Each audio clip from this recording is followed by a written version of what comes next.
Às vezes a gente fica tão preocupados com o futuro, né? A gente nem sabe se a gente vai ter. Ou então a gente passa boa parte do nosso tempo faturando o passado, pegando as faturas do passado, olhando se valeu a pena, se não. E nos falta muitas vezes a sensibilidade de observar a vida que está ao nosso redor neste momento. Dudu Falcão e Lenine, que são os autores dessa música, paciência, uma palavra forte para os dias de hoje. Tudo hoje nos convida a ir com muita pressa. O mundo hoje é apressado. E se a gente não cuida, a gente entra nesse ritmo acelerado que nos impede muitas vezes de perceber a própria vida. Semana passada estava viajando com a minha mãe e num determinado momento eu falei: senhora não quis dormir um pouquinho não? E ela me disse assim: eu não, essa paisagem está tão bonita, se a gente perde a gente não vê. Achei a resposta da minha mãe muito sábia. É verdade. Muitas vezes nós não apreciamos a viagem, ou porque estamos ocupados com tantas coisas, que até queremos dormir um pouco, não é nenhum problema. Mas ela, diante da beleza da paisagem que ela tinha do lado de fora do ônibus, ela preferiu apreciar aquilo que estava sendo a viagem. E é interessante porque às vezes, quando nós pegamos a estrada, a nossa ansiedade é chegar. Por isso que às vezes a gente acelera tanto, a gente anda até acima da velocidade permitida, colocando em risco a nossa vida, em risco a vida do outro. Porque nos falta a percepção de que na viagem o importante é o ir. A graça não está no destino final, mas está em cada passo, em cada etapa desse deslocamento que nos leva até aquele lugar. Para isso a gente precisa ter paciência. Talvez seja a virtude mais necessária para os dias de hoje, a gente ter paciência. Paciência com o processo da vida, paciência com os outros que estão ao nosso redor. Porque só na paciência é que a gente descobre que a vida é rara. Que a vida é rara, que ela precisa ser apreciada, ser saboreada. Que essa vida merece ser vivida em cada momento, em cada etapa, com muita intensidade. E às vezes nós vamos ficando cansados, né? Nós vamos perdendo a capacidade de ter essa paciência. Pode observar, quando nós estamos estressados demais, a primeira coisa que a gente perde é a paciência. A gente tem dificuldade de lidar com o tempo, a gente tem dificuldade de lidar com as esperas, com as demoras, a gente quer tudo para ontem. A gente coloca a nossa alma num ritmo tão acelerado e que é tão contrário a ela. Minha gente, nós precisamos prestar muita atenção no ritmo que nós estamos dando à nossa alma. Muitas vezes nós estamos fazendo a nossa alma viver num ritmo que sufoca, que mata aos poucos. E quem é que impõe esse ritmo à alma? O corpo. Porque nós não podemos separar as duas realidades. A antropologia cristã nos ensina que corpo e alma precisam ser conjugados juntos. Mas você não pode esquecer que elas têm necessidades diferentes. São duas realidades que necessitam de coisas diferentes. O corpo precisa de atividade física, precisa de alimento, precisa de descanso, precisa de conhecimento. Não é assim que funciona? Se você cuida bem da saúde do seu corpo, você vai observar a necessidade de vez em quando fazer um check-up, fazer um exame de sangue, examinar tudo aquilo que é o funcionamento do seu corpo, porque você quer viver, você quer ter saúde. Então, para ter saúde, é preciso administrar as necessidades do corpo. É preciso compreender o mecanismo do corpo, como é que ele funciona, quais são as necessidades que ele tem. O corpo precisa ser hidratado, então por isso a gente não pode esquecer de beber água. O corpo precisa de higiene, por isso que nós não podemos deixar de tomar banho, cortar o cabelo, cortar as unhas. O corpo precisa de ter dinâmica, ele precisa estar disposto. Para isso que a gente coloca uma disciplina de atividade física, para que esse corpo não fique envelhecido mais do que a idade que você tem. Isso também acontece. Às vezes a gente está com 50 anos, mas por causa da vida errada que a gente deu ao corpo, que a gente impôs ao corpo, talvez a gente já esteja com 70 anos na carne, mas não na realidade. Então o corpo tem necessidades que, se a gente não observa, ele entra num processo de falência logo. Aí aquela vida bonita que você poderia desfrutar, você não desfruta porque você foi negligente com as necessidades do seu corpo. Aí você vai para as necessidades da alma. Oh meu Deus, como são diferentes as necessidades da alma. A alma precisa de oração, a alma precisa de silêncio. Ao disciplinar o corpo numa quietude e num silêncio, a alma começa a entrar neste contexto de silêncio, de quietude, que é onde a gente vai ter a oportunidade de ouvir Deus falar com a gente. A alma precisa de música. Quantas vezes você chegou cansado em casa, tomou um banho, deitou na sua cama, colocou uma música que te relaxava e você sentiu que a sua alma agradeceu aquele carinho que você fez a ela? Isso é oração também. Ainda bem que nós temos aqui, as músicas que nos fazem rezar. Ou gosto de dizer, as músicas que rezam por nós. A gente grava tantos CDs todo ano. Aqui na Canção Nova você tem uma infinidade. Nós temos aqui o novo trabalho, o meu, Deus no Esconderijo do Verso. Todas essas músicas compostas, pensadas, elaboradas, gravadas, para que a alma viva o deleite que a arte pode trazer. São canções naturalmente religiosas que vão fazendo com que a nossa alma desfrute dessa tranquilidade. A arte ensina a nossa alma a ser paciente. A oração ensina a nossa alma a ser paciente. Aqui na Canção Nova nós temos tantos produtos para isso. Uma palestra, um livro. Você tem aqui o livro Discípulo da Madrugada. Você começa a ler um livro que foi preparado para isso.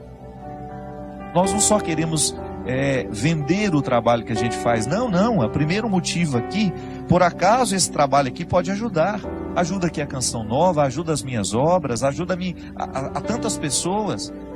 Mas o primeiro objetivo que a gente tem quando escreve um livro, quando compõe uma música, quando a gente grava um CD, é proporcionar àqueles que nos acompanham, que acreditam no nosso trabalho, proporcionar um aprendizado da paciência nessa alma.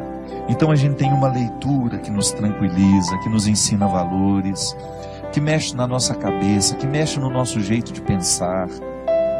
Aí você vai percebendo este movimento natural de Deus, trazendo essa paciência que é tão fundamental para que a gente tenha equilíbrio para enfrentar as pressas da vida.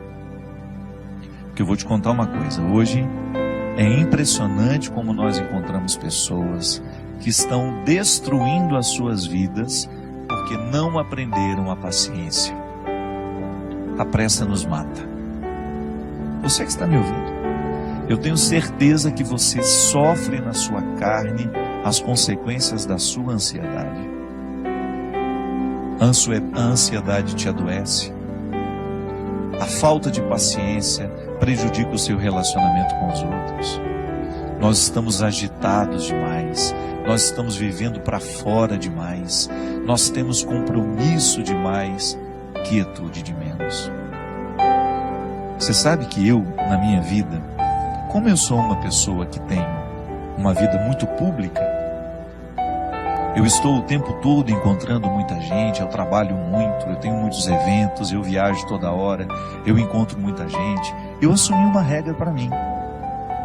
Quando eu chego na minha casa, ali é o meu claustro. Às vezes eu não aceito convite nem para atravessar a rua para almoçar na casa da minha vizinha. Porque eu sei que a minha alma precisa dessa quietude. Eu preciso do meu silêncio. E eu só saio quando eu realmente tenho de sair. Porque eu descobri que para eu dar conta de viver essa vida muito pública, eu preciso ter bastidores. Eu preciso ter o meu espaço de vida consagrada ao silêncio, à quietude, à oração. Porque nessa correria nem sempre eu consigo. Mas você já imaginou se eu chegasse na minha casa e impusesse a mim uma rotina de vida social que me retirasse para jantar, para isso, para aquilo, para uma festa? Não aguentaria a vida que eu tenho. E como eu privilegio a minha vida de missão, porque eu sou um missionário, eu escolhi ser missionário. Ninguém me obrigou a ter essa vida. Eu, para estar aqui toda quarta-feira, eu sei o sacrifício que eu preciso fazer. Para eu poder pegar as estradas e enfrentar os inúmeros desafios das estradas, a dispersão das estradas. Minha gente, às vezes até num camarim, que é aquele lugar último antes de entrar no palco para cantar. O camarim deveria ser o lugar da oração, do sossego, da tranquilidade. Isso não existe para mim. É lá que muitas vezes claro, não estou reclamando, estou dizendo, é a vida que ficou assim. Às vezes eu tenho tanta gente para atender, tanta gente querendo conversar comigo, que quando eu subo no palco, me restam 2, 3 minutos ali só para me concentrar, para entrar ali no palco e dar tudo de mim. Essa semana mesmo, eu fui a Poços de Caldas e eu tinha 1h30 para fazer o evento, porque eu precisava pegar a estrada de madrugada, que eu tinha um compromisso logo cedo em Taubaté. Senão eu não ia conseguir dormir nem 2 horas. E aí tudo bem, o evento começou, o show começou. Aí a minha assistente, a Mônica, que fica do lado, faltam 10 minutos. E aí eu olhei para aquele povo. Não tenho coragem de parar o show aqui agora, porque eu preciso ir embora. Ali é o lugar da minha dedicação. Você sabe por quê? As pessoas vão ali para me ouvir. É claro que depois eu me dou o direito de dizer, olha, não vou autografar CD de ninguém, não vou tirar foto com ninguém, porque eu preciso ir embora. Mas o meu tempo de evangelização em cima do palco é sagrado. Ali é o horário de exercer o meu ofício. Eu não posso ter pressa no ofício de evangelizar. Mas quando eu chego em casa, eu preciso me dar o direito de viver esses bastidores, de viver esse silêncio, essa quietude, de desligar um pouco o meu telefone, de esquecer que ele existe, de estar um pouco mais diante de Deus, para que Ele me preencha, para que depois, quando eu voltar para a estrada, eu continue tendo o que oferecer ao outro. Olha aqui, você tem uma vida diferente da minha. Você não tem essa necessidade de evangelizar como eu evangelizo. Mas não se engane, você também tem a mesma necessidade que eu tenho de ter bastidores. Sua vida te exige. Você tem uma vida social que te joga para fora o tempo todo. Você trabalha muito, você encontra muita gente. E qual é o espaço que você cria para criar dentro do seu coração esse espaço de paciência que só Deus pode nos dar? Qual é o espaço que você cria para que Deus tenha condições de moldar a sua alma de acordo com a sua vontade, com o desejo que Ele tem? Qual é o espaço que você oferece a Deus para que o seu florescimento espiritual aconteça?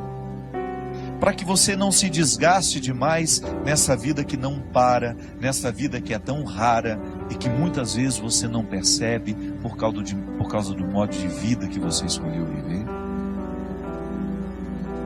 Quando eu dou o meu testemunho de que eu tenho estrada demais e muitas vezes bastidores de menos, e que por isso que quando eu chego em casa eu tenho que me recolher e proporcionar ao meu coração uma restituição espiritual, eu fico pensando também os meus amigos que são padres, que enfrentam no seu dia a dia o desafio de atender as pessoas o tempo todo, porque muitas vezes as pessoas não estão preocupadas com o descanso do padre.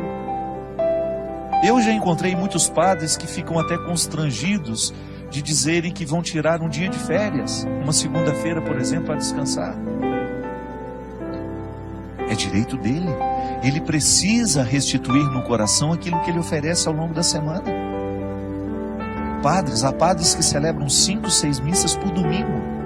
Isso é desgastante, minha gente. A graça de Deus nos sustenta, mas nós também precisamos buscar.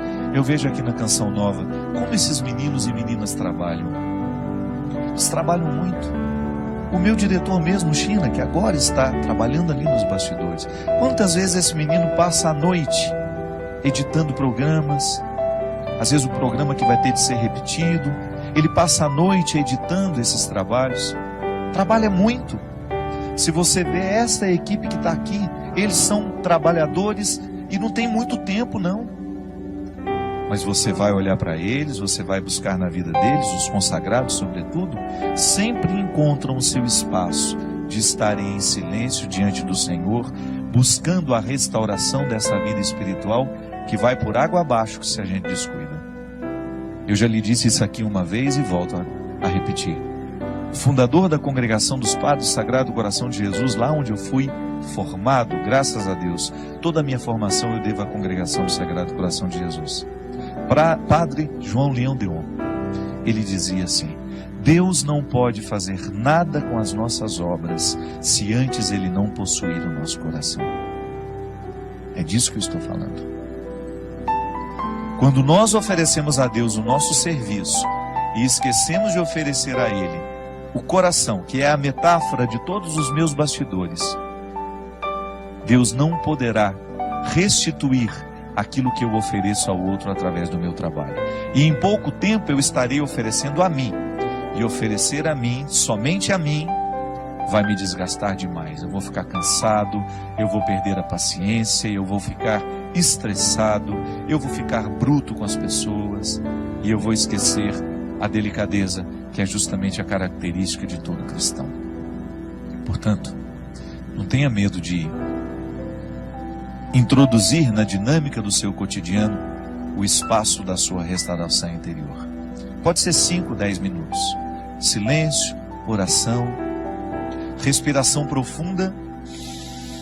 O exercício da respiração profunda é excelente para quem quer descansar, para quem quer dormir bem. Uma boa leitura, uma música que vai lhe fazer bem. Não vá para a cama sem lhe oferecer este oásis que vai lhe dar condições de trabalhar essa paciência dentro do seu coração.